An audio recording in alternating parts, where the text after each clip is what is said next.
Hello guys, कैसे हो आप सब। आई होप आप सब बहुत अच्छे हो। आप में से बहुत से बच्चे हैं जिन्होंने मुझे अभी रिसेंटली मैसेज किया था एंड कहा कि हमने जो है 10th दिसंबर से अपनी प्रिपरेशन करना स्टार्ट नहीं की है एंड आज जो है 11 दिसंबर है। कल ही मुझे मैसेज आ गए कि लेक्चर्स में ही हम इतना बिजी रहते हैं, तो कहाँ से हम जो है स्टार्ट करें प्रिपरेशन। एंड अभी जो है CSET एग्ज़ाम क्लियर हुआ नहीं है एंड सर पे जो है एग्जीक्यूटिव का प्रेशर आ गया, तो प्रिपरेशन करने का मन नहीं हो रहा है। स्पेशली ये उन बच्चों ने कहा है जो सेल्फ स्टडी कर रहे हैं। बहुत से बच्चों ने ये भी कहा है कि स्टडी मटेरियल ही नहीं आया है तो कहाँ से प्रिपेयर करें। बट हम प्रिपेयर करना चाहते हैं, 5-6 दिन रुक के प्रिपेयर करेंगे तो आप प्रिपरेशन करें कैसे।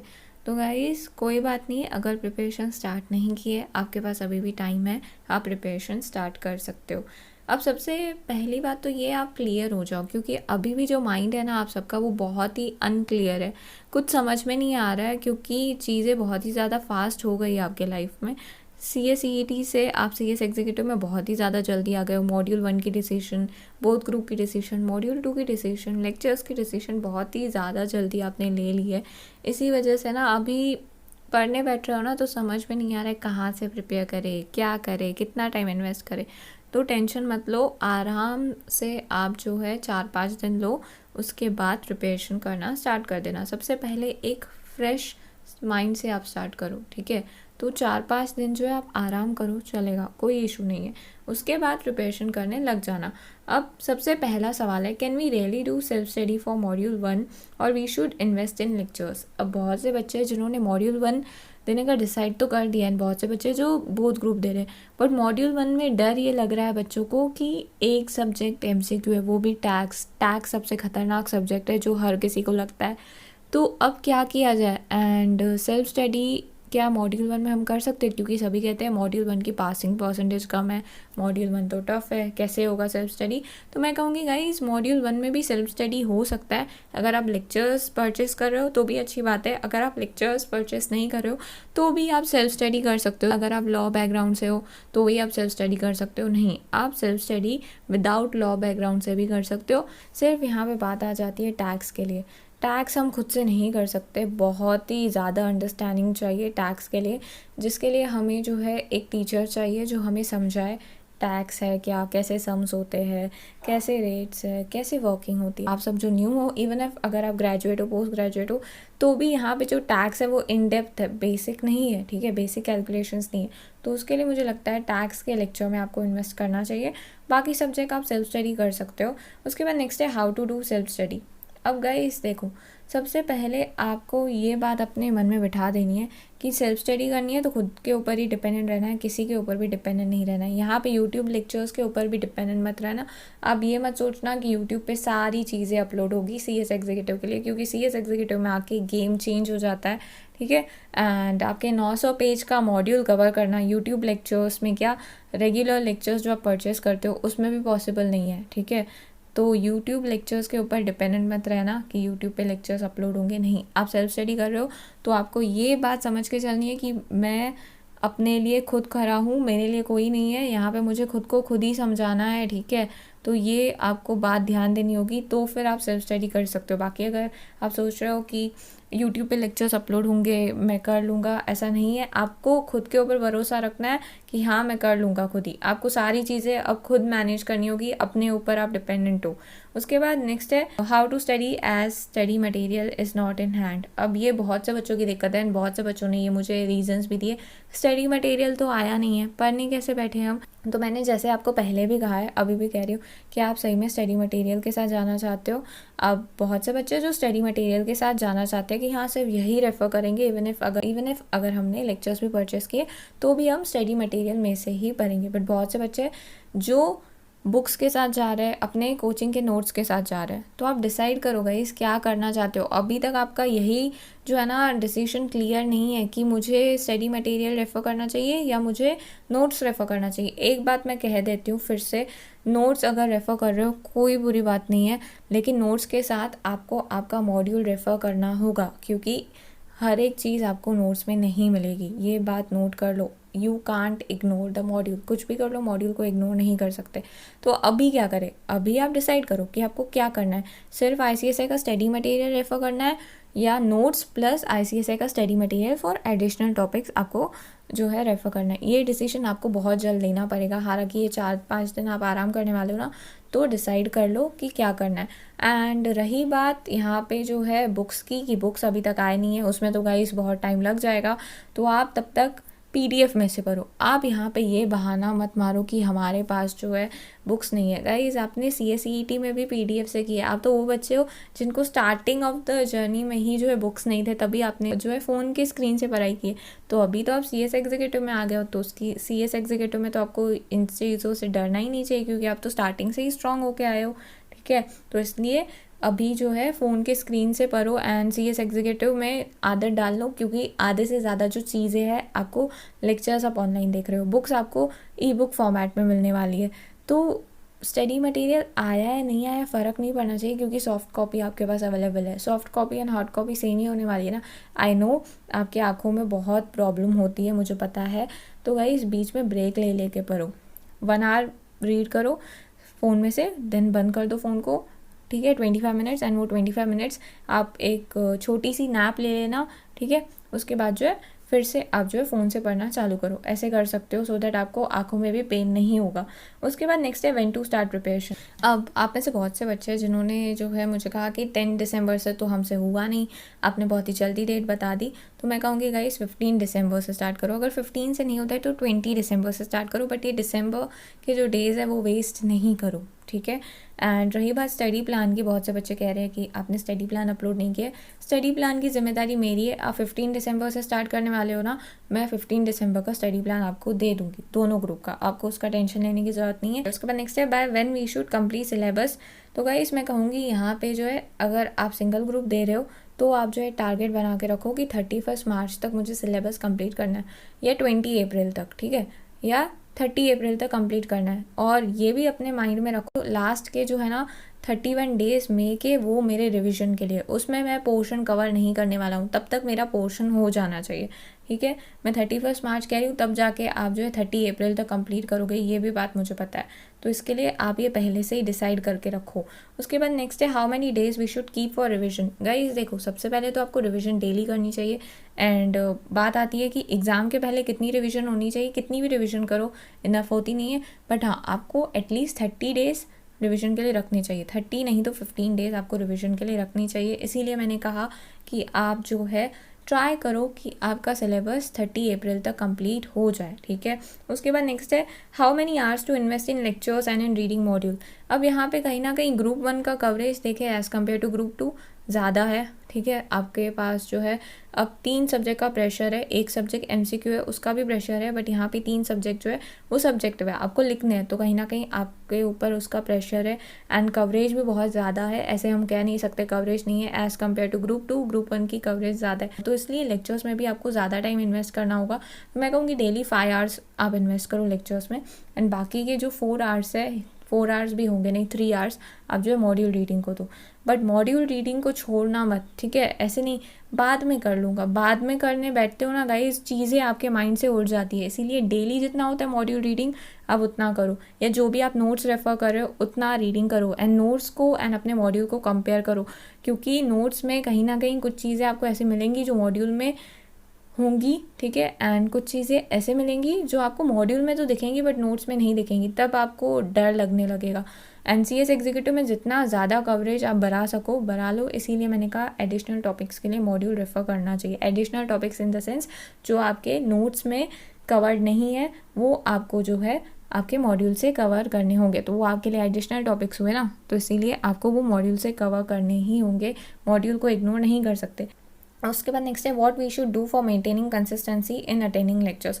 सबसे पहले तो गाइज आपको ये बात ध्यान रखनी है कि मुझे लेक्चर्स डेली अटेंड करने हैं, क्योंकि आपके लेक्चर्स की भी एक वैलिडिटी है। जो लाइव क्लास ले रहे हैं उनको भी पता होगा कि हम जो है यहाँ तक ही, इसी डेट तक ही आपके लेक्चर लेने वाले हैं। जिन्होंने पेन ड्राइव परचेस किया है, जिन्होंने गूगल ड्राइव लिंक परचेस किया, उनकी भी वैलिडिटी है। बहुत से बच्चों ने दिसंबर तक की वैलिडिटी ले रखी है, लेकिन बहुत से बच्चे जिन्होंने जून तक की वैलिडिटी ले रखी है। तो जून तक की अगर आपकी वैलिडिटी है तो क्या 31 मई तक लेक्चर्स देखते रहोगे? नहीं, आपको एक टारगेट बना के रखना है कि कब तक मेरे लेक्चर्स कंप्लीट हो जाने चाहिए। फॉर एग्जांपल 15 मार्च तक मेरे लेक्चर्स कंप्लीट हो जाने चाहिए। इसके लिए डेली लेक्चर्स देखो, समझो, क्लास को मिस नहीं करो। मैं कहूँगी एंड उसके बाद जो है don't just attend the class, participate, ठीक है। अगर आप लाइव क्लास देख रहे हो तो पार्टिसिपेट करो, ठीक है। वो वहाँ पे टीचर आपको क्या समझा रही है, आपको जो है लाइव चैट में बकवास नहीं करनी, मैं कहूँगी आपको जो है समझना है, ठीक है। एंड उसी टाइम पे अपने माइंड में प्रोसेस करना चालू करो कि क्या चीज़ें हो रही है, अच्छा, एंड क्वेश्चंस भी करो, ठीक है। एंड दूसरी बात ये है कि फ़ोन को दूर रखना, जब लेक्चर में बैठे रहो स्पेशली फ़ोन को दूर रखना। बाकी टाइम आप फ़ोन लो, लेक्चर्स के टाइम पे प्लीज़ फ़ोन नहीं यूज़ किया करो। उसके बाद नेक्स्ट है टेक नोट्स इन क्लास। अब गाइज आप जितने ज़्यादा नोट्स ले सकते हो लेते जाओ, ठीक है। एंड क्लासेस में जो भी आपको समझा रहे हैं डायग्राम्स बनाओ, चार्ट्स बनाओ, टेबल्स बनाओ, रफ नोट्स लेते जाओ। भले ही हैंड राइटिंग कैसी भी हो, आपको नोट्स लेने चाहिए, क्योंकि एग्ज़ाम के एक दिन पहले हमें ये नोट्स ही काम आते हैं। हम मॉड्यूल में से नहीं कर सकते ना पूरी चीज़ें, ठीक है। रिवीजन के टाइम पे भी जो है हमें ये नोट्स काम आ जाते हैं, ठीक है। एंड एग्ज़ाम के एक दिन पहले स्पेशल पूरा मॉड्यूल नहीं देख सकते, तब इन नोट्स के थ्रू ही जो है हम पूरा जो है रिवाइज कर सकते हैं। तब एक बार ये नोट्स को थ्रू करके जाओगे, तो इसलिए नोट्स डेली लो, ठीक है। उसके बाद नेक्स्ट है do the reading, don't fall behind. Guys देखो, आपको जो भी लेक्चर्स में समझाते हैं आपको वो खुद से भी रीड करना है। ऐसे नहीं कि लेक्चर्स में हमने सीख लिया मतलब हमें सब आ गया, नहीं, ऐसा नहीं होता। आप रीडिंग करोगे तो और चीज़ें क्लियर होती जाएंगी।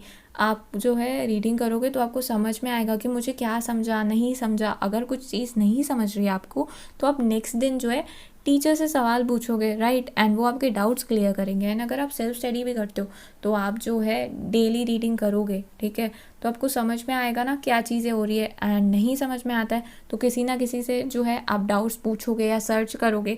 तो इसीलिए रीडिंग करना बहुत ज़्यादा ज़रूरी है। तो ऐसे मत सोचो कि पहले लेक्चर्स ही कंप्लीट करता हूँ, रीडिंग तो बाद में, लास्ट के 2 महीने रीडिंग करूँगा, ये चीज़ नहीं करना प्लीज़। उसके बाद नेक्स्ट है inculcate habit of making rough and proper notes. अब देखो, जब आप क्लासेस अटेंड कर रहे हो ना, आप तब रफ नोट्स बनाओगे, क्यों, तभी जो है हैंड राइटिंग आप फास्ट फास्ट जो है नोट्स जो है लिखते जाओगे तो हैंड राइटिंग थोड़ी गंदी आएगी, राइट। एंड उसके बाद जो है ऑनलाइन क्लास में ये होता है कि टीचर रुकती नहीं है, एंड हम बोल नहीं सकते टीचर को, स्पेशली पेन ड्राइव क्लास है एंड गूगल ड्राइव है तो वो तो रिकॉर्डेड है ना, वहाँ पे टीचर थोड़ी रुकेगी कि हम जो है नोट्स लिख रहे हैं। एंड रही बात लाइव की, तो लाइव में भी कितनी देर रुकेंगे, ठीक है। एक प्रिस्क्राइब टाइम है लेक्चर का, उसी में उन्हें लेक्चर कंप्लीट करना है, क्योंकि टीचर्स के ऊपर भी बहुत प्रेशर होता है। आप सिलेबस देख के समझ सकते हो, आप ही नहीं दुखी हो, टीचर्स जो समझा रहे हैं उनके ऊपर भी बहुत ही बड़ी रिस्पॉन्सिबिलिटी है। तो इसीलिए आप जो है बहुत ही फास्ट फास्ट नोट्स बनाते जाओगे तो वो हो गए आपके रफ नोट्स। तो जो भी आप नोट्स क्लासेस में बना रहे हो वो हो गए आपके रफ नोट्स। उसके बाद जो है आपको वीकली अगर टाइम मिलता है या डेली टाइम मिलता है 1 आवर आप नोट्स बनाओ, ठीक है।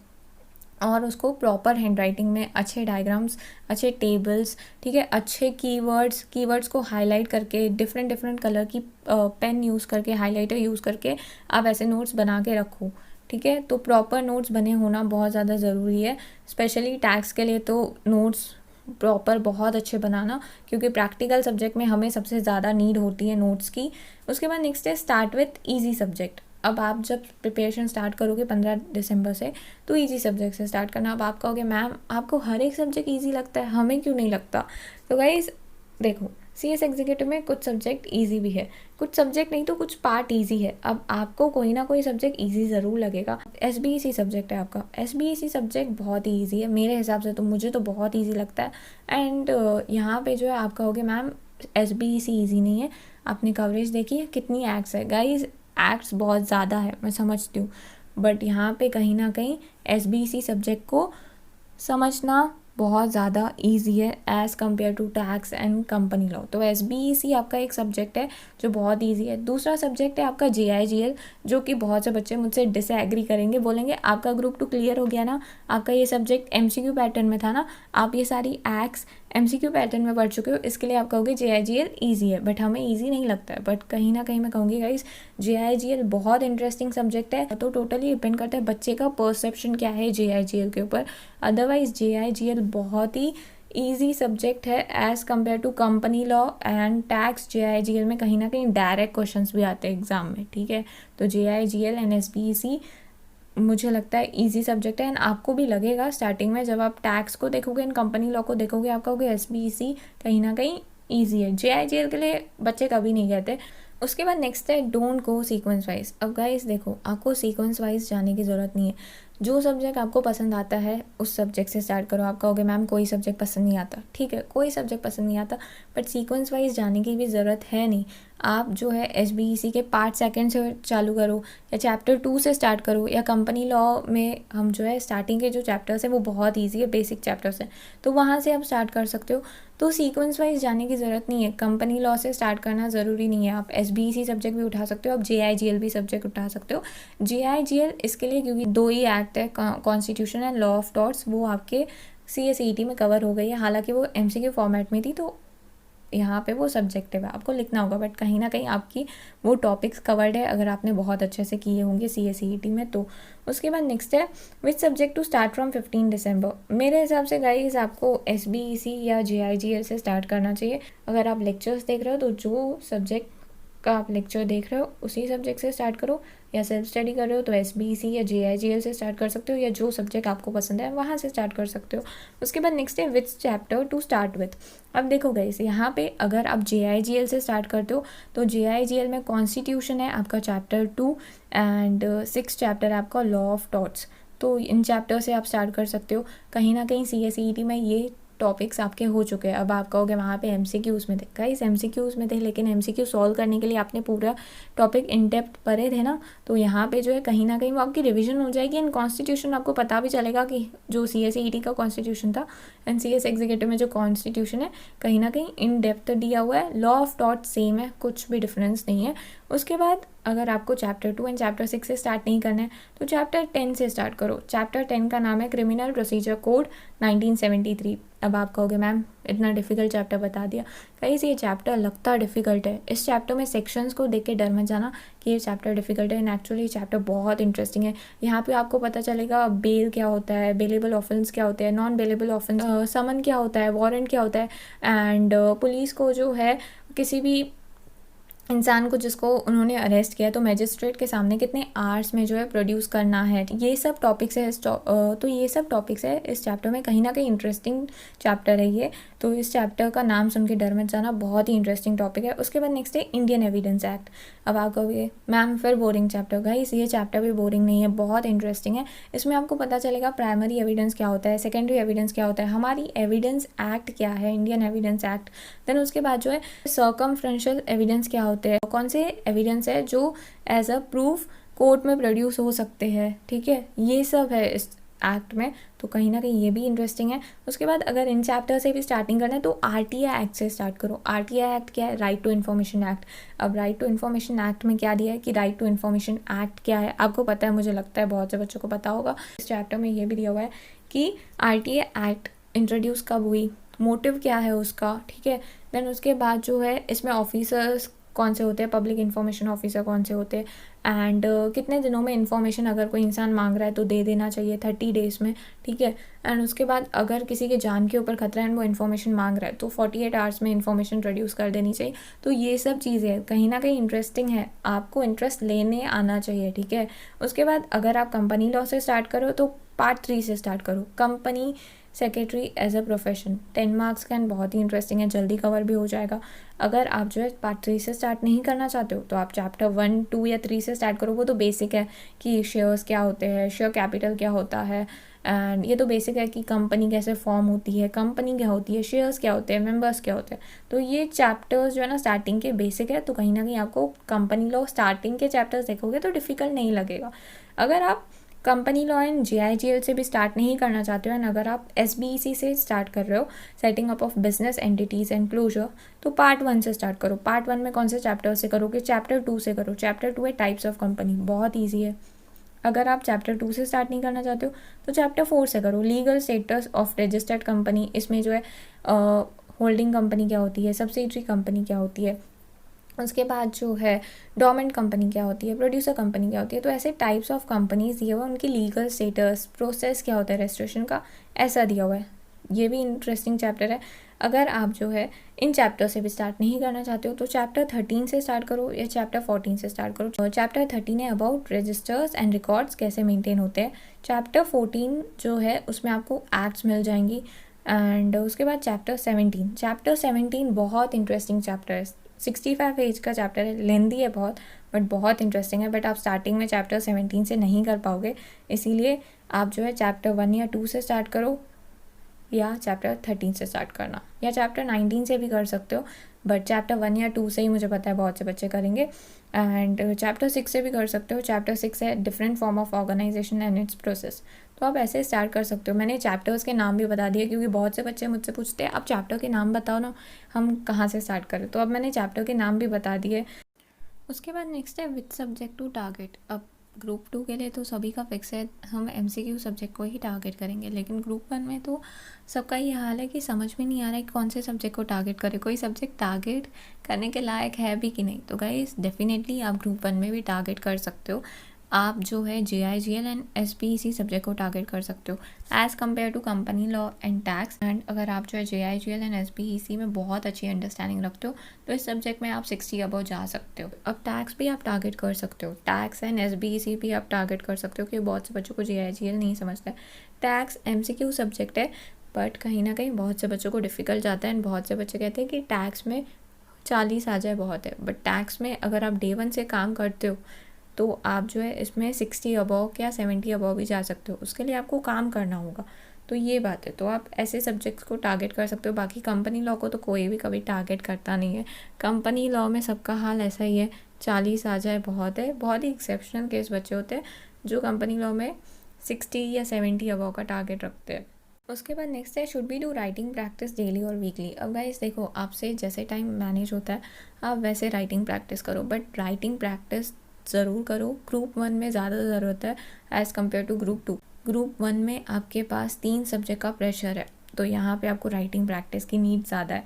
एंड उसके बाद नेक्स्ट है tax is MCQ subject, so should be solve MCQs daily. Definitely guys, tax ऐसा है, इसको एक भी दिन इग्नोर नहीं करना, क्योंकि टैक्स का जो है बेस स्ट्रॉन्ग होना बहुत ज़्यादा ज़रूरी है। तो इसीलिए अभी से ही हैबिट डाल दो कि आप डेली MCQ प्रैक्टिस करोगे। CMA एंड FSM सब्जेक्ट ऐसे आप एक दिन प्रैक्टिस नहीं करते हो, आपको समझ में आते हैं, ठीक है, आप सॉल्व कर लोगे। लेकिन टैक्स में प्रैक्टिस होना बहुत ज़्यादा ज़रूरी है, तो इसीलिए अभी से ही बेस अपना स्ट्रॉन्ग करो। CMA में ऐसा है, आपको कोई एक दिन में समझाएगा, आपको समझ में आ जाएगा। लेकिन टैक्स में ऐसा नहीं होता है। टैक्स में आपको, अगर आप एक दिन क्लास मिस करते हो तो दूसरे दिन क्लास में क्या चल रहा है आपको समझ में नहीं आएगा। तो इसीलिए टैक्स में MCQs की प्रैक्टिस डेली करना। उसके बाद नेक्स्ट है should we give weekly test. अभी जो है आप इनिशियल स्टेज ऑफ प्रिपरेशन में हो, ठीक है, तो आपकी इनिशियल स्टेज है प्रिपरेशन की, तो अभी आप जो है टेस्ट देते हो, अच्छी बात है। नहीं देते हो चलेगा।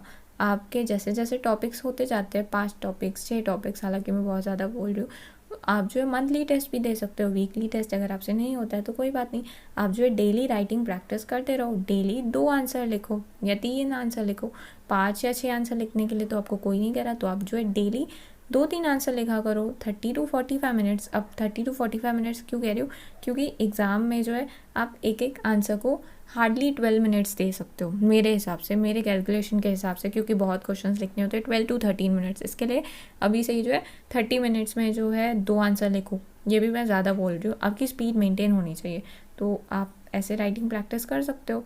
गाइस देखो, मैंने डिसाइड किया था कि ग्रुप 2 के लिए ही मैं वीडियोस अपलोड करूँगी, ग्रुप 1 के लिए नहीं।